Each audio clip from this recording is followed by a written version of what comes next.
xa vì bảo vệ thiên là cả pia từ lực ca chậm lòng cho ngư và chỉ bị xétคือនៅរដូវដែលមានភ្លៀងខ្យល់ខ្លាំងម្ដងម្កាលនេះក៏ជាហេតុបណ្ដាលឲ្យសត្វយើងឈឺច្រើនអញ្ចឹងដើម្បីការពារជំងឺបានគឺបងប្អូនត្រូវសិក្សាអំពីការចម្លងជំងឺអញ្ចឹងនៅក្នុងបែបបទនៃការសិក្សាអំពីជំងឺគឺមានចំណុចមួយនិយាយពីការចម្លងហើយនឹងវិធានការការពារនៅក្នុងនោះការចម្លងបងប្អូនត្រូវដឹងថាជំងឺវាឆ្លងតាមមធ្យោបាយណាណាហើយបន្ទាប់មកទើបយើងចាត់វិធានការការពារនៅក្នុងមេរៀនរបស់ខ្ញុំទាំងអស់ការបង្រៀនរបស់ខ្ញុំគឺខ្ញុំចំណុចដែល unique ចំណុចដែលសំខាន់ពិសេសសម្រាប់ការបង្រៀនរបស់ខ្ញុំគឺផ្ដល់ឲ្យបងប្អូននៅការការពារ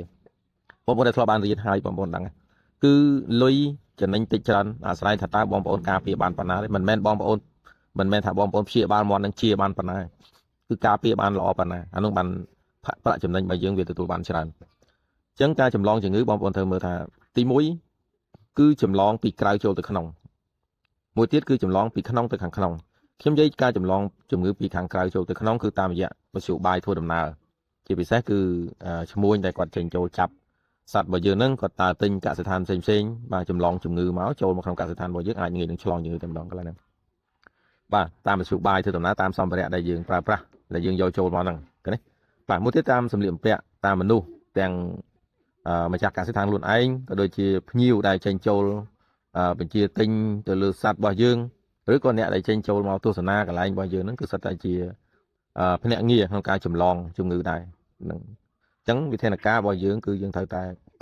អនុញ្ញាតឲ្យតែអ្នកដែលអាចចូលបានហើយក្រៅពីនោះក៏យើងប្រើមធ្យោបាយសុវត្ថិភាពអានេះគឺការចម្លងពីក្រៅចូលក្នុងមួយទៀតតាមរយៈខ្យល់ជំងឺមួយចំនួនក៏អាចឆ្លងតាមខ្យល់អញ្ចឹងមធ្យោបាយក្នុងការការពារបងប្អូនត្រូវតែមានរោងសុវត្ថិភាពហើយមានការបិទបាំងដោយតង់ដោយកៅស៊ូដើម្បីការពារនៅកលៈទេសៈដែលមានភ្លៀងខ្យល់ខ្លាំងគឺយើងត្រូវតែបិទបាំងរោងរបស់យើងឲ្យបានល្អដើម្បីការពារកន្លែងហ្នឹងអានេះគឺការចម្លងពីខាងក្រៅចូលមកក្នុងហើយតាមរយៈសត្វដតីទៀតហ្នឹងក៏ផងដែរណាអាហ្នឹងហើយការចម្លងពីក្នុងទៅក្នុងហ្នឹងគឺមានន័យថាចម្លងសត្វឈឺទៅសត្វដែលមិនទាន់ឈឺនៅក្នុងវងមួយគ្នាដែលយើងមើលមិនទាន់ពេលវេលាអាចនឹងចម្លងតាមការរស់នៅការស៊ីរស់នៅមួយគ្នាហ្នឹងគឺចម្លងតាមវិធីហ្នឹងហើយមួយទៀតចម្លងគេហៅថាជំងឺដំណទ្រង់ហ្នឹងក៏វាឆ្លងដែរអញ្ចឹងបានជាមធ្យោបាយការបង្រៀនរបស់ខ្ញុំហ្នឹងគឺខ្ញុំឲ្យបងប្អូនមានវិធានការសុវត្ថិភាពទាំងការលាងការបោសសម្អាតនិងការបាញ់ថ្នាំហ្នឹងសំខាន់ណាស់នៅកន្លែងហ្នឹងណាហើយចំពោះការនាំសត្វថ្មីចូលមកក៏យើងត្រូវតែ keep separate សិនណាបានន័យថាដាក់វានៅដែលឡែកយ៉ាងហោចណាស់ក៏2សប្តាហ៍បាទដើម្បីយើងការពារការចម្លងយើងមិនដឹងថាសត្វដែលយកមកនោះវាមានជំងឺអីចូលមកទេអញ្ចឹងដើម្បីការពារការចម្លងពីមាន់ចាស់ទៅមាន់ថ្មីពីមាន់ថ្មីទៅមាន់ចាស់យើងត្រូវដាក់វាដាច់ចលែក keep aside ឲ្យនៅមួយឡែកសិនដើម្បី